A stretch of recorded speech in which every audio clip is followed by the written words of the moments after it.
but I find generally the market in Australia is looking pretty simple. The looks are one color looks or a French tip. And so if creativity is kind of where you want to grow, those kind of editorials aren't necessarily where it's going to happen. Mm-hmm. But if someone's starting out and they don't necessarily have friends in the industry already, I would recommend reaching out to young designers, maybe even student designers, and building relationships there. The Right. people that are coming up at your level, if you're starting out and they're starting out, if they're a designer, a stylist, a photographer, whatever, the people who are coming up at your level are the people that you want to build relationships with. Polish in my hand, I'm ready to create each nail a masterpiece. I can hardly wait. Soft pastels or vibrant hues, each tells a tale in their artistry of nails. Nothing ever fails. With each swirl and twirl, let the magic begin. In this kingdom of gloss, there's no end to the wind. Gloss on my fingertips, watch them shine bright. Painted like a canvas, colors taking flight. Feeling fierce and fabulous, I'm ready to ignite. Slaying the nail game every single night. Nails and beauty talk with Asia the Bird. Nails and beauty talk with Asia. Hello, everyone, and welcome to Nails and Beauty Talk. I am your host, Asia the Bird. Today, we have a very special guest with us today. She is a nail artist, and she's the owner of Mannequin Hands. Please welcome Victoria. Hello, Victoria, and welcome. Hello, thank you for having me. I'm super excited to be here. Yes, absolutely, you're most welcome. So I want to go ahead and get started by asking, where you're originally from and tell us a little about your upbringing. Okay, cool. So I'm from Sydney, Australia. I grew up in Bankstown, and I was raised by two Greek parents. They're like first gen migrants, so they kind of shaped a lot of how I viewed like work as a general thing. Right. Wow. In general, sorry, it's the morning here, so my brain is just booting up. Um, So good. and they kind of shape my work ethic and stuff like that. They're so hardworking and really focused. So they kind of had a very different idea about what my career would be like. They didn't Right. have the space or opportunity to go to university, so it's really important for them that I did. And Right. I did do it. I studied journalism at UTS, Hmm. which was actually really good. I think it got me out of my bubble a bit. It taught me a lot of different things. It's not necessarily the degree I would choose looking back now, but Right. sorry. No, go ahead. So I just kind of went down that path, the more traditional path of kind of ticking the boxes of what my family wanted. And then, Mhm. and then things kind of shifted um, partway through my first career when I kind of merged into like marketing, advertising instead of journalism. But yeah, I mean, I'm 30 now. So when I was getting into journalism, that was kind of the peak of like print journalism dying. So I like Mhm. started in that space at a time where it was crumbling completely. So yeah, the way that I looked at all the things that I was going to do with my career just shifted so quickly. Right. Yeah. Yeah, right. Absolutely. So as far as like journalism, like what area did you focus on? I really wanted to go into fashion journalism. So for a while, I was like assisting stylists and stuff like that. Um, Hmm. I kind of ended up in that side of things. I was like assisting some like two different Australian brands on their like marketing social media side of things because that was kind of the realm I wanted to go in. I'd always have a love of fashion, and it felt Right. like as far as journalism went, that kind of felt like the place I wanted to be. Right. Now, it's interesting. That was where my focus wanted to be, but it's a really hard space to make a career in. So I Hmm. think it was a brave when I was young thinking that that was going to be like a glamorous career. Mm. Yeah. Yeah, yeah, right. Absolutely. So I want to get into in regards to your business called Mannequin Hands. Mhm. So you have your own nail business called Mannequin Hands. So you sell press on nails, decals, etc. Also accessories as well. What has been the journey of having your own nail studio and also selling your own products? Okay, so having my own nail studio kind of came through leaving my career. Oh, actually, that's a lie. I started doing nails, sorry, when I was young. It was like Mm-hmm. always an interest of mine. My mom and auntie used to have a nail tech come to our house, and she was like, she would do our nails on the dining room table, and I would just like go through her stuff, Right. and, like reorganize her colors and things like that. I was obsessed. And so Right. I kind of had always been into it. And then when I was at uni studying, there was a nail technician who had a salon above the shop that I was working in. I was working in a shoe store, and she had a salon Right. upstairs. And she was a Japanese nail tech who had migrated here and had um, like sorted out visas for a few of the girls from Japan to work here. So the team was Right. like all trained in Japan. They had the kind of style and use kind of products that I loved. I'd been obsessed with since I was young, and so I Mm-hmm. ended up training there, and that's kind of how things kicked off. But I only intended on doing nails basically for myself. I did the course so I could buy professional quality products. That's like how Mm-hmm. I basically started on that journey. I really just wanted professional quality products, and I knew that the best way to do that was to Right. get education.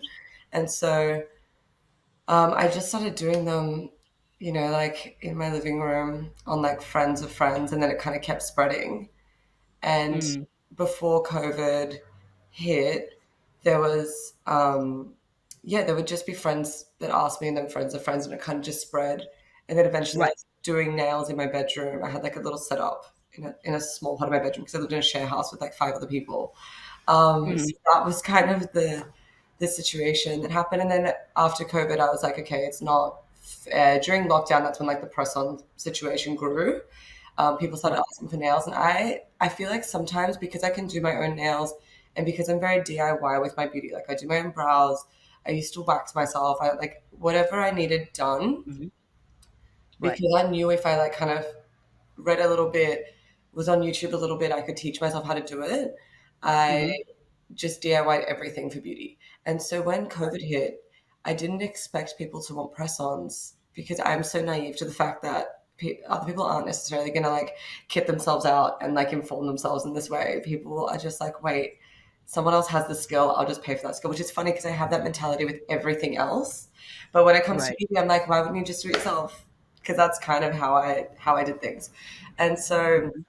people started hitting me up for press-ons during lockdown, and I was like, oh, okay, yeah, I guess so. I'll do this. Like, I'm gonna be broke. I just sat in my room, and so I would just make press-ons till like 3 in the morning while I watched The Nanny, and started selling them Mm-hmm. there. And then after the lockdowns lifted, one of my friends, Leah May, who's a UX designer, she was like, "Let's build you a website," and I was like, "There's no point now. Like, surely Mm-hmm. press-ons aren't going to sell like this anymore. Like, what's the point?"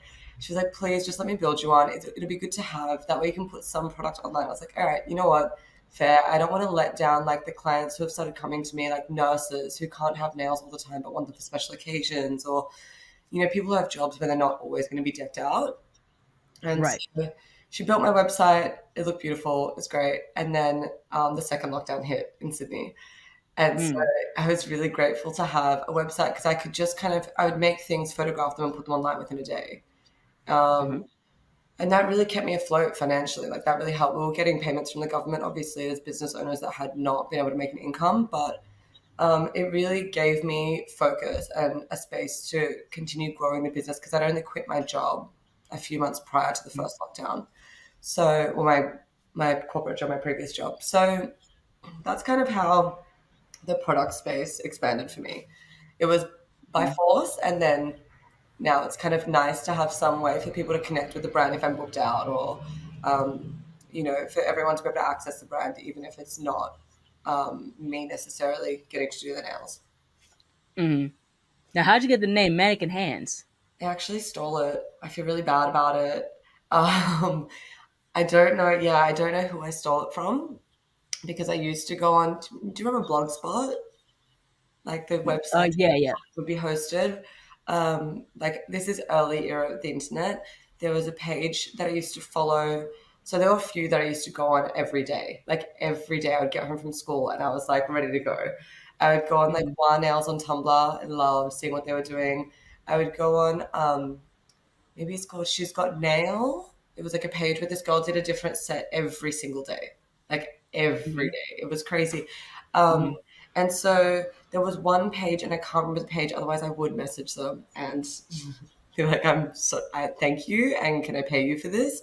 But they had a segment called Mannequin Hands, and it was when they would try to get a natural, a nude nail polish that matched their skin tone so well that it would look like a mannequin's hand.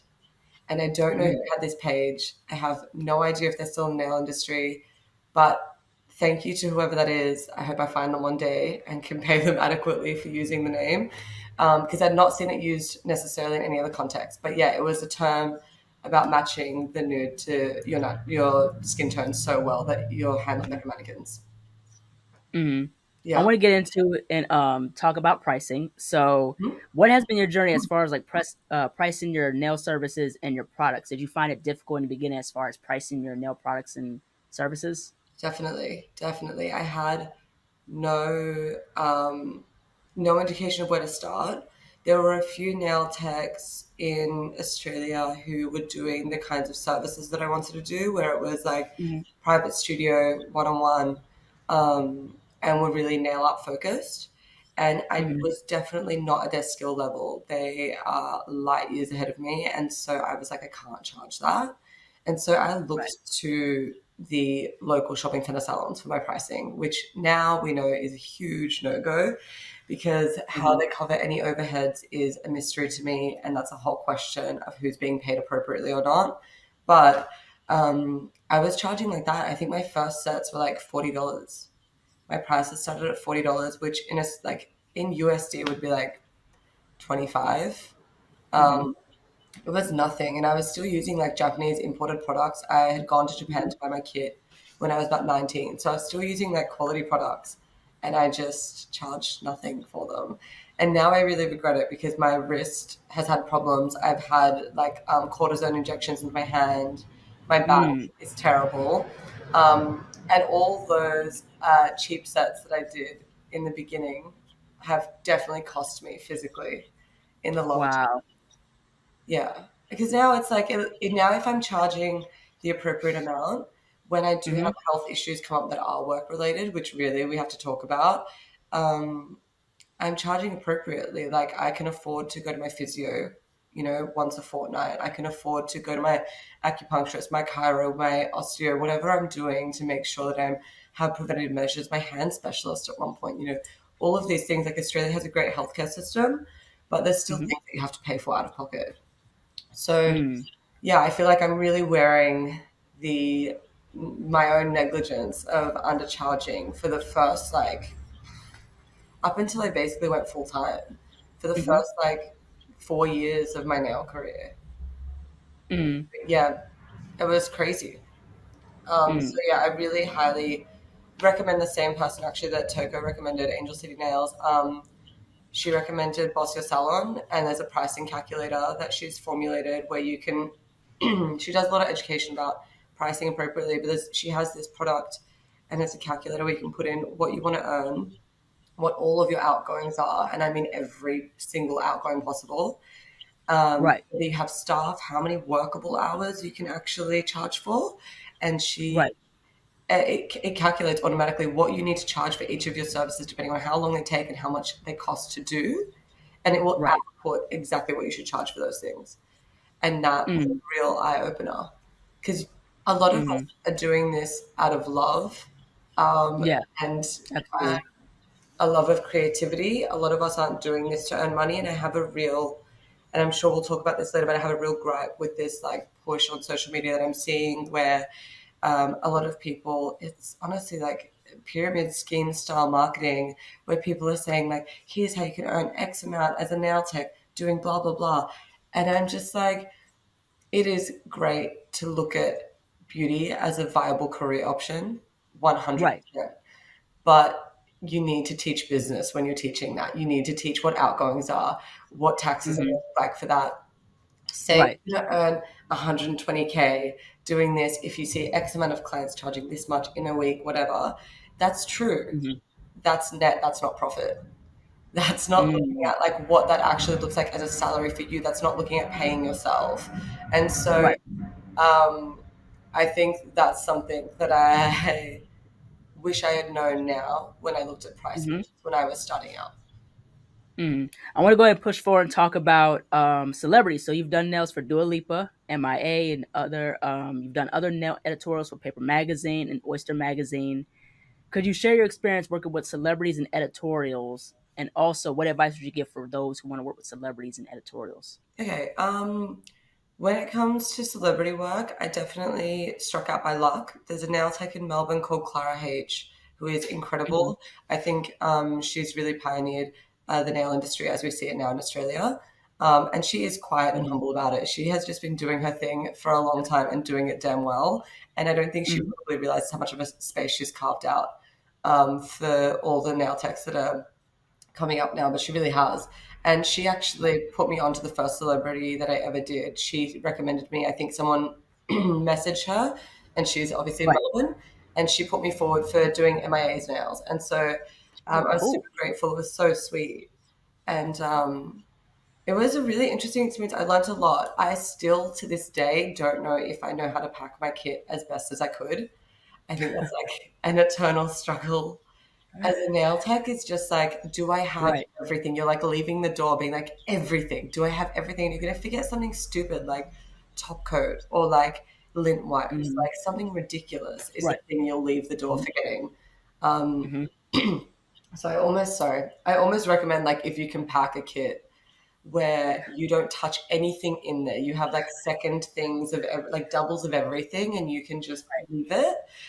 That I think is ideal. If you can't, make a checklist that you keep, Hmm. you delete, you just tick off so you can untick it when you go on to a next job.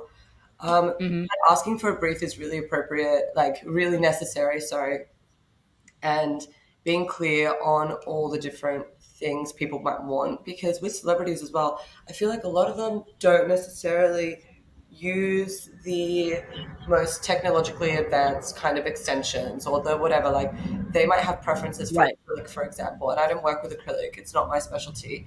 And so Right. when you're doing jobs like that, I think it's important to ask. And a lot of the time, people will tell you, you need to be able to work with acrylic, this, that, the other. Um, Yeah. and so you need to be prepared for that if that's something you want to do. With celebrities, honestly, it's by chance. And it's also the same with editorial. Like, I'm lucky enough to have a lot of friends who are in that industry already, and they put me on. Like, there's no two ways about it. My friend Kurt is a stylist, he's really amazing. And he put me on to my first editorial jobs, and it kind of grew from there. Um, Right. but those spaces I find difficult still. If I'm being really honest, and this will probably lose me jobs, but whatever. If we're talking nail tech to nail tech, let's go. Um, there's a lot in that industry where, and I don't know if it's the same in the States, but the pay is not adequate for the amount of hours worked. And Hmm. celebrity jobs, not so much. You can kind of quote what you quote and then hope that it falls within their budget. Um, Hmm. but editorial in Australia, generally for a nail tech, doesn't pay amazingly. And so Hmm. sometimes you can be on set for 12 hours and you're getting paid $200. That doesn't cover anywhere near the cost of moving a whole day of clients to work that. Right. Um, so my advice would be to plan if someone's going to enter that industry. Um, you probably need to be very friendly, very personable. You need to be willing to introduce yourself to everyone in the room. Um, if you're shy, that's hard. Sometimes I rock up on set and I'm just like waiting to work out who the producer is, and that's like Hmm. not gonna cut it if you want to do this as a full-time thing. Like with me, I feel like editorial is something I do extra to my clients. My client work is probably where my passion lies. Um, Right. I find editorial to be like, sometimes, yes, you'll get jobs where you get to do like really fun nail art, but I find generally the market in Australia is looking pretty simple. The looks are one color looks or a French tip. And so if creativity is kind of where you want to grow, those kind of editorials aren't necessarily where it's going to happen. Um, Hmm. but if someone's starting out and they don't necessarily have friends in the industry already, I would recommend reaching out to young designers, maybe even student designers, and building relationships there. The Right. people that are coming up at your level, if you're starting out and they're starting out, if they're a designer, a stylist, a photographer, whatever, the people who are coming up at your level are the people that you want to build relationships with, because they're the people that Mhm. you're going to see on set for the next 10 years. Like they're the Right. people, that's kind of, if you both stay in the industry, those relationships are really loyal. Um, and I think that, and I'm not saying in the schmoozy way of like, make sure you schmooze everyone and whatever. Like, if Yeah. you're not genuine and you're not passionate, you'll fall away anyway. But Right. I think, yeah, the best advice I can give people starting out there is to talk to other people who are in the same industry, in the fashion industry, who are at the same level as you, the same level of newness. You can kind of Mhm. hold hands while you go your merry way about trying to make it through a pretty tough industry. Mhm. Yeah, I find it so interesting because, like, the whole thing with nails, and I still kind of see it, social media wise, like, and now, where you have some celebrities that will quote, or some editorials that will credit the nail artists, Yep. but it still isn't, we're not respected across the We're board we're enough the still. last ones. They were the last ones. Yeah, we're You always know what like, I our mean? names are always right at the bottom. It's Yeah. interesting, and sometimes nails can make the shot. If you're doing a close cropped face, nails are making the shot sometimes. Yeah. Yeah, yeah, definitely. And it's something that has to be improved more. Like, we definitely, us as nail artists and nail techs, we definitely need our credit. Yeah, I mean, it's crazy. I feel like that is probably why so few of those spaces pay us the same way they're paying hair or makeup, is because we're Right. seen as the afterthought, we're the extra addition.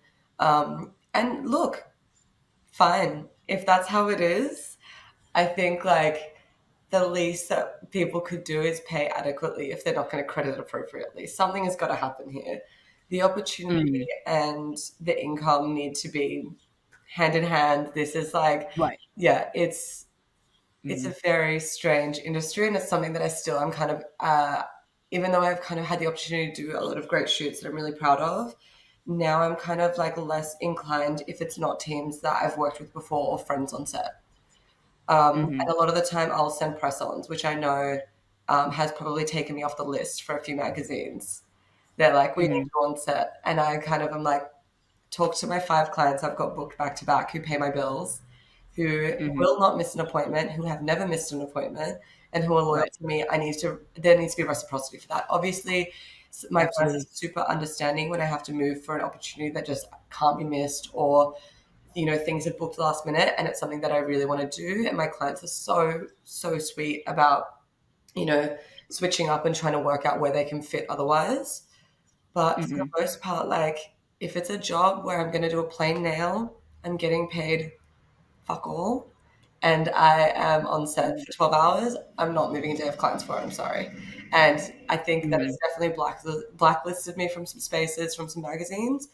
But I think until we are credited appropriately, paid appropriately for our time, I'm not interested in being exploited. And I think like something that a lot of previous generations before me have gotten used to is that exploitation. And I feel like it's stopped there from being a movement towards pushing against that, and rather like, Right. well, this is how we cut our teeth. And so if you want to be in it, you do the same. And I'm just like, or can I send press ons? And Mm-hmm. sometimes it goes well. Sometimes people are like, yeah, cool, you're time poor, and that's fine, and they look great, and that works. It's quick, and it means Mm-hmm. there's not another person like swarming this model while they get their hair and makeup done. But sometimes people are like, no, that's not going to cut it. I'm like, okay, no worries. We're not people that are going to work together. So it really varies. Mm-hmm. Yeah, I think we definitely don't get the credit we deserve, and we don't get the payment we deserve. And I am definitely curious to see what that will be like in the future. Um, Mm-hmm. yeah, it'll be interesting to see. I want to push forward and talk about nail art. So, where do you find inspiration in regards to your nail art, and also what is your process as far as coming up with nail art designs? Yeah, okay, so um, my inspiration definitely is super fashion and art adjacent, because Mm-hmm. those are spaces that I already have like a real interest in. It naturally Right. pops out if I see textures or finishes that I love from an artwork or a Mhm. piece of clothing, my Mhm. natural inclination is to be like, how can I mimic this or extend this to the nail? Right. So that is Mhm. where my main inspiration comes from. But recently, it's been really interesting. I'd say probably the last like year or so, my inspiration has shifted slightly to texture, Mhm. excuse me, in a way that I'm kind of surprised by as well. Um, I think just certain products that have like granular textures or the real 3D Mhm. gels have kind of ignited a bit of love for me in this real, maybe like Korean style nail art where things are heavily textured. You look at the nail Right. initially and you're like, okay, that looks kind of simple. And then you watch the video and it's like 50 Mhm. layers.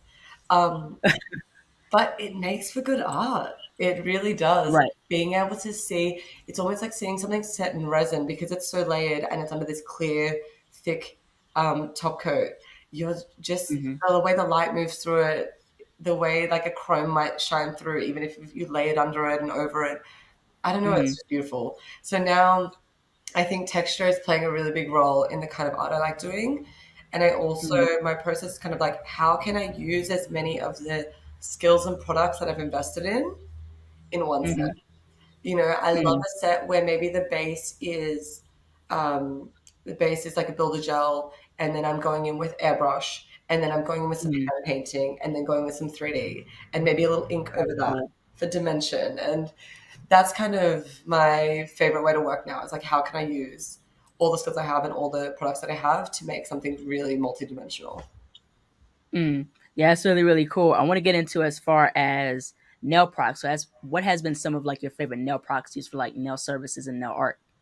Okay, so that's a hard one because I feel like my basics are definitely like a good builder gel. I love the Azemi, this one, the like Mm. blue soak off. Oh, I keep forgetting it's mirrored. Um, that's probably my number one. Sorry, the edges are sticky. I'm just gonna alcohol my hands. That's probably my Go number ahead. one. Um, oh gosh, what else? I mean, I love my airbrush. Me and my airbrush are like this. Um, I'm obsessed with her. Ever since I got her, she's just been, I don't know, amazing. I Mhm. like love Chloe Reed. I forget her Instagram Mm. handle. Yeah, glam nails. Yes, she's Mhm. amazing. And so she was kind of the first person I like saw teaching airbrush online, and I kind of I did some of her courses, and so I love her work. And so yeah, when I she kind of made me fall in love with the airbrush. When I got my airbrush, I was like, okay, like she makes it feel very approachable. It's because she's really Mhm. skilled, but she makes it Right. feel very approachable. It's not that approachable, but I do love it. I Mhm. love inks at the moment. I can't get enough of them. Any brand, I don't care. All the inks. And then actually the number one product I think that I'm reaching for now is the like the boba gel whatever. I have like Mhm. every brand known to man. It's like the toy, sorry, the mirror, the toys one, whatever. All of them, Right. the Cocoist. I love these more than Mhm. anything in the world. Like, Mhm. they are my number one at the moment. I'll make Mhm. anything with them. They're so much fun. It's nice for like a textural moment. Just adding like ruffles or something to the edge of a nail, little like rings, like tubes across the nail, or building like Mhm. flowers and actual inanimate objects out of them. They are amazing. Um, Mhm. they don't take the patience and skill that sculpting Mhm. acrylic takes, and Right. that's just yeah. I don't know if if you're more gel adjacent and you've never really worked with acrylic, trying to sculpt flowers and stuff out of acrylic seems really hard, and it is. Um, It is. I It is. honestly, do you make your forms like your shapes and stuff? Do you make them out of acrylic or like boba gels? You talking about in terms of like 3D nail art? Yeah, your 3D nail art is crazy. Oh, thank you. So I use mostly gel. I use Okay, majority gel. So some of the sets I've done, like for example, the one where I did like the party Muppets, yeah, that's you crazy. know, that's all with like gel. So it's like poly gel. I sculpted like each part of each character, and the 3D gel that's like in the little pots. Yeah, So I that's use mostly gel. It's honestly the one. I feel like I don't know how we ever survive without it. And Mm-hmm. I went to Korea recently and I just bought every brand and color possible. I couldn't Mm-hmm. stop myself. It was crazy. They're the best. Yeah, so they're probably my Mm. top products at the moment. Yeah, yeah. I haven't tried Cocoas, but a lot of people talk about like their products are really good. Cocoas. They are. They are really good. Mm. I don't use many of their colors and stuff, only because I'm an ambassador for Jellyfit and now distributor. I took over Mhm. distribution from the previous person that was doing it in Australia. Shout outs to Kathy, Right. she's great. And Mm-hmm. so I have so much Jellyfit, it's crazy. But when Mm-hmm. it comes to like 3D products, inks and stuff like that, I definitely reach for Cocoa West a bit. They're amazing. Mm-hmm. I feel like you can't when one thing that Kathy was really good about with like being an ambassador for the brand was like she kind of said it's not possible for one brand to do everything for you. Like it's actually not Mm-hmm. possible. Um, there are a lot of different brands that do a lot of things well. And so even though like, yeah, I'm a Jellyfit ambassador through and through, I'm a distributor and I love their products massively. They don't do Burger Mm-hmm. Gels, they don't do inks. And so there Mm-hmm. are other brands that I will still always kind of keep an eye out for because as a Right. like obviously you want to provide the best service possible for your clients or make the best art possible. And I think Right. that never happens with just one brand. Mm. Yeah, yeah, absolutely, exactly. What are some things you like about the nail industry? And what are some things that you think the nail industry could be improved on? It's funny because the same like answer that pops straight into my head is like double sided. So like I love the community, and I'm also scared of the community. And so like I've made really good friends through the nail community. I think like that's one of the best things about it. Um, Hmm. I feel like it like I've met Toko, Angel City Nails, just by being online friends and boosting each other up. Right. And then she came to Sydney to do a pop up in my studio, and that was like friendship secured. And we'll always go back and forth, asking each other questions like, "Oh, have you tried this? What's working for you with this?" And just it's amazing having friends like that. And Keisha Slower Hands in Melbourne is the same. Hmm. We met just at a thing I was doing teaching at and just fell in love immediately. And so like having people like that, the same goes for like Han Hands is also in Melbourne. Um, Hmm. I was in Korea and I responded to her story because like, oh, you're in Korea as well. And she was like, yeah, we'd never met in person, never spoken before. She was like, yeah, yeah, I'm here. Maybe we DM'd like about nail products. And I was like, oh, Hmm. do you want to go to the expo together? She was like, yeah. And then we just formed a friendship. Like it's really beautiful that if you're both Hmm. open to it, the nail community can be a really good way to make friends and build community. Um, Right. and then it's also really intimidating. There can be like a lot of, and I'm really grateful I've kind of stayed out the side of this. But there can Hmm. be a lot of competition, a lot of competitiveness, Hmm. cattiness. Like that is still there. That's every Hmm. industry. I think. I don't think there's any space where like characters aren't going to clash, and you're not gonna, you're never going to get along with everyone in the room. But Right. I think yeah, I think it's like kind of the double thing. The other thing I'm really struggling with, like I said earlier in the nail community, is this push for like how much money you can make doing this. I'm like, guys, if you want to make big bucks, I probably wouldn't go into a service based industry. It's like, Hmm. I think this is not, I think it's good to talk about business. I think we need to talk about business, but I don't think it's useful to um, entice people into the space without acknowledging how difficult it can be on your body, um, how much money you have to invest to be good at it, and what it means to like I don't know. You can't feign passion, and I wouldn't do this job if I wasn't passionate. I don't think anyone should do this job if they're not passionate about Right. some element of it, whether it's providing the service and Hmm. talking to people all day. Like I fucking love that.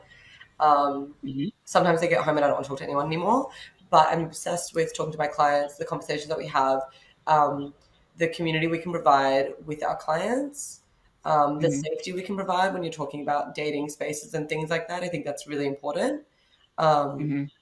I think it's like a really good way to get a gauge of your community and build a community, and I'm super grateful for that. Um, Hmm. it's a good way to make friends.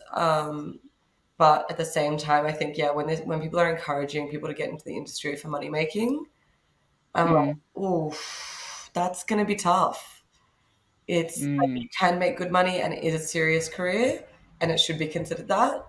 But I'm like, there's a lot that goes with doing this job that I don't think I was prepared for. And I think a lot of techs who are any further than 3 years in would probably say the same. Hmm. They're Now, where do you see? the things I love, the things I don't. Sorry. Oh, go ahead. I'm sorry. No, no, but yeah, that's kind of like the two ends of the spectrum for me. But Hmm. yeah. Yeah, yeah, right. Absolutely. So, where do you see your business in the next 5 years? That is a great question. If anyone else could tell me, please. No, I don't know yet. I'm in a space where I'm at a point in my life where I don't really, my business and my family and friends are my only attachment to the city I live in. Like I love Sydney to death, but I'm really Hmm. open to maybe moving overseas, and that would mean kind of taking my business with me, but it might mean that it's more an online space and that I'll just work in a salon, Right. which is interesting. And I'm hoping that again, like doing this kind of job means I'll be able to make friends in a different city. So that's really Right. interesting. I'm considering that. I love doing distribution, so I think like building that space a bit more is Okay. really interesting for me. Um, I think, yeah, I'm really interested in that space because I think there's a lot of great products and some of them are quite expensive to get here. I recently bought some builder gels from the States and it cost me 60 USD to ship to Australia. So Mm. that kind of space is something I would like to grow. Um, I would like to get into teaching at some point. Hmm. I have a lot of imposter syndrome, which I think, I don't know if everyone just does generally if you do anything creative. Um, Hmm. I have a lot of imposter syndrome about it, but I do think that's kind of the next step to like skill sharing because I think it's expected now if you're on social media that you're skill sharing if you have a business. And so I think like again, we should be paid adequately for our work. And so I would like to Absolutely. get into teaching so that that is being subsidized and I can skill share more on my platform and still know that I'm going to be paid for that. So I think Hmm. teaching is something I'd like to do. Um, Oh gosh. What else? Oh yeah, I think they're kind of the main things. I don't really want to do I would like to build a product line as well. Not gels, but like keep building on my existing product. But I don't want to do a salon. A lot of people are turning to me now. They're like, "You're booked out. Why don't you like hire some people?" And then like I think like again, the money Hmm. angle really wigs me out where I'm kind of like, I don't if I'm gonna have a salon, it's to build community or to like free up my Right. hands more and not leave Right. clients with no one to go to that they are comfortable with. That's kind of why I Hmm. would do it. I don't want to do it as a money making exercise. I think the further I go into that space, the more management skills you require. And Hmm. that's a skill. It's a really hard skill. I don't think Hmm. everyone has it, and I don't necessarily know if I want to forfeit my brain space for create like give up the space that I have in my brain for creativity to be in managerial brain. I Hmm. think they're two things that I consider when I'm going into when people ask me like, why don't you open a salon? I think that's Hmm. like my biggest gripe with that. I just think like, God, I'll have no space to do anything creative, and I won't get like a second to have like an actual conversation with the client because someone will always Hmm. need something, and I don't think that's kind of why I want to do this. So that's Hmm. the business going. Hmm. Now, I want to get into your journey. So, looking back at your journey as a nail artist, what are some things that you've learned in your journey? Yeah, so I've learned taking care of your body and your health are very important. Charging appropriately to consider that you get no leave, no sick leave, no holiday leave is important. Um, Investing in good product is important. Not being too hung up on having every color under the sun at the start, Hmm. learning to mix and things like that. Even though I have every product and color under the Hmm. sun at this point, I still mix Right. things sometimes. Like, oh, we want a little more of this tone in it, or whatever. I think it's important to be playful with how you approach creativity and your products. Um, Right. and at the same time be considerate of the science of that. There's a lot of science that goes Hmm. into this industry, and if you're taught well, thankfully you'll probably have a grasp on that. I don't Hmm. mix between different brands, but I do mix and make up a lot of stuff, and I Right. think that's important to do to save you money. to save you on having to store a million different things. I think that's something that people get really hung up on. When you start, you have such imposter syndrome that you don't have everything under the sun. And you will never Right. have everything under the sun. Even if you do, there will still be something different that you want to do with it. So, like, part of creativity, I think, is problem solving. And that Mhm. I think is something that every nail tech should focus on. And focus on the business side too. Save money, consider how you want to grow, because I think health wise, and this might just be me genetically that my wrist is kind of bung, whatever, but I Mhm. think it's worth considering where you would want to go to grow your business if Mhm. you're the only person in it. Because that's something I've had Mhm. to kind of work through, is be like, okay, well, I don't want to sell on, I don't want to manage a bunch of people. I think I find that stressful. So Mhm. how am I going to expand when my body or my hand won't tolerate the hours that I'm working to support myself anymore? So the things I would say I've learned are really considering all your options with growth. Um, Right. yeah, kidding yourself appropriately, but um, not needing to buy everything that you've ever seen. And yeah, considering, like, understanding that creativity and problem solving are the same thing. You need to exist Mhm. in that headspace a lot of the time. And also, I would Mhm. say be ready for, and I'm still learning this, be ready for when people ask you, like, what do you want to do? Or how do you want to develop your style? Because I still feel like I'm in the process of developing it. That's a constant. Um, Mhm. and sometimes a client will sit down and be like, oh, I don't have any ideas. Like, what do you want to do? And I just Mhm. went blank in that moment. Like, all the techniques I've wanted to try that week, all the things I've seen on Instagram, be like, oh, that would be cool. I wonder what would happen if I tried it with this. Just leave my brain. And so I would say Mhm. write down your ideas so that you're somewhat prepared for those moments. Because I still get sprung all the time where I have this perfect opportunity to do whatever I want on a client who's patient, and I just blank. So be ready for those moments. I think that's something I'm learning a lot. Yeah, Mhm. take that opportunity to be as creative as you want to be. Absolutely. So, if you had a top five list of your favorite nail artists, who would they be and why? That is so stressful. Um, okay, I'm not going to talk about any Australian nail techs because I have so many friends in the industry and they're all my favorites. And that's a really Mhm. diplomatic answer. But um, if I'm going to talk internationally, I'm obsessed with Yuri Osaka. Mhm. I love, love, love, love, love her work. I tried to train with her when I was in New York last, but she was in Japan at the time. But she is a Mhm. freak. The way she sees shape and the way she expands on the natural, like the look of the natural nail, is amazing. Mhm. Absolutely insane. Um, I think, yeah, Chloe Reed, for example, airbrush underdog. Mhm. Like, there are a lot of people that get a lot of attention for the airbrush work who are also amazing. But I would say she is just a natural at it, and it's crazy. She's a real underdog with that. Who else are my favorites?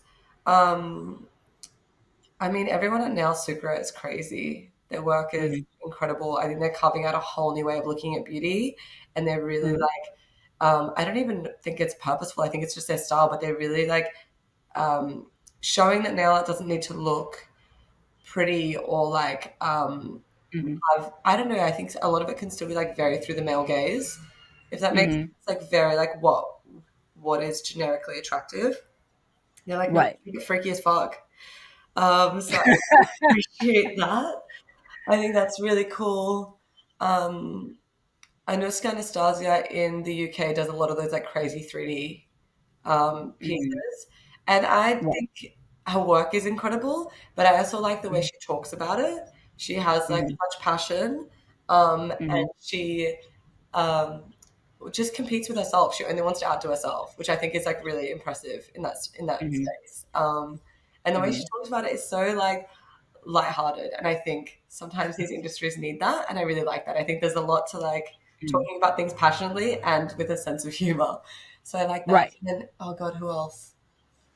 I'm like struggling because there's so many people whose work I love, and I feel like a dog for not talking about Australian artists, but I think there's too many. And when you're friends with everyone, it's kind of fucked up. You can't you can't pick one.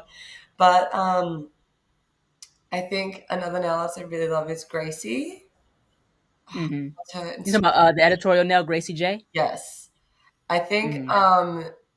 I don't know her personally. I don't even know if we've spoken online. Oh God, actually, there's more as well. But I really like the way that she makes content. I think she really has a beautiful aesthetic, and the way she looks at Right. the product. I think she does what she does really fucking well, and that is a hard thing to do. Mm-hmm.